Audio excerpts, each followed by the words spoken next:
Hi, Kingfishers and Woodpeckers. Today I'm going to read you The Bicycle in the Sweetshop by Roald Dahl from his brilliant autobiography, Boy. My second and only other memory of Llandaff Cathedral School is extremely bizarre. It happened a little over a year later when I was just 9. By then I'd made some friends, and when I walked to school in the mornings I would start out alone but would pick up 4 other boys of my own age along the way. After school was over, the same boys and I would set out together across the village green and through the village itself, heading for home. On the way to school, and on the way back we always passed the sweet shop. No, we didn't. We never passed it. We always stopped. We lingered outside its small window, gazing in at the big full jars of bullseyes and old-fashioned humbugs and strawberry bonbons and glacier mints and acid drops and pear drops and lemon drops and all the rest of them. Each of us received 6 pence a week for pocket money, and whenever there was any money in our pockets, we would all troop in together to buy a penny's worth of this or that. My own favourites were sherbet suckers and licorice bootlaces. One of the other boys, whose name was Thwaites, told me I should never eat licorice bootlaces. Thwaites' father was a doctor, and he had said that they were made from rat's blood. The father had given his young son a lecture about licorice bootlaces when he had caught him eating one in bed. Every rat catcher in the country,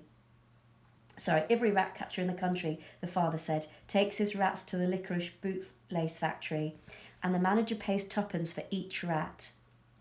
Many a rat catcher has become a millionaire by selling his dead rats to the factory.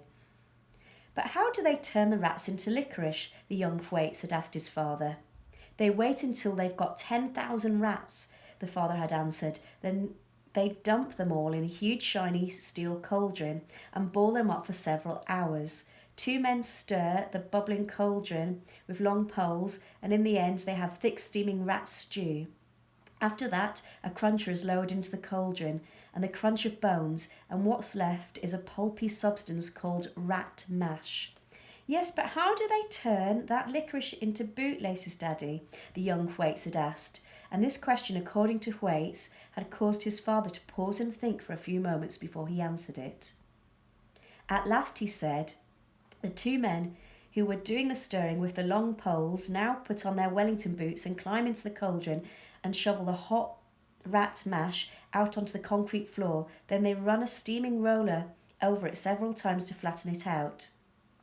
What is left looks like a rather gigantic black pancake, and all they have to do after that is to wait for it to cool and to harden so they can cut it into strips to make bootlaces. Don't ever eat them, the father had said. If you do, you'll get rattis. What's rattis, Daddy? Asked Thwaites.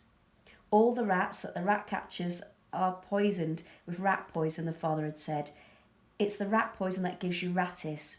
Yes, but what happens to you when you catch it? Young Thwaites had asked. Your teeth become very sharp and pointed, the father had answered, and a short stubby tail grows out of your back, just above your bottom. There is no cure for rattis. I ought to know. I'm a doctor. We all enjoyed Thwaites' story, and we made him tell it to us many times on our walks to and from school, but it didn't stop any of us except Thwaites from buying licorice bootlaces. All 2 for a penny they were, the best value in the shop.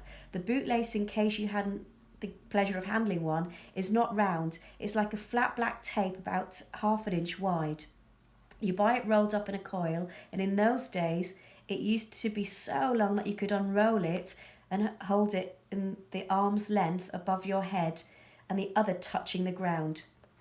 Sherbet suckers were also 2 a penny. Each sucker consisted of a yellow cardboard tube filled with sherbet powder, and there was a hollow licorice straw sticking out of it. Rat's blood again, young Thwaites would warn us, pointing at the licorice straw. You sucked the sherbet up through the straw, and when it was finished you ate the licorice. They were delicious, those sherbet suckers. The sherbet fizzed in your mouth, and if you knew how to do it, you could find white froth coming out of your nostrils and pretend you were throwing a fit. Gobstoppers costing a penny each were enormous hard round balls the size of small tomatoes. One gobstopper would provide an hour's worth of non-stop sucking, and if you took it out your mouth and inspected it every 5 minutes or so, you would find it had changed colour. There was something fascinating about the way it went from pink to blue to green to yellow. We used to wonder how in the world the Gobstop factory managed to achieve this magic.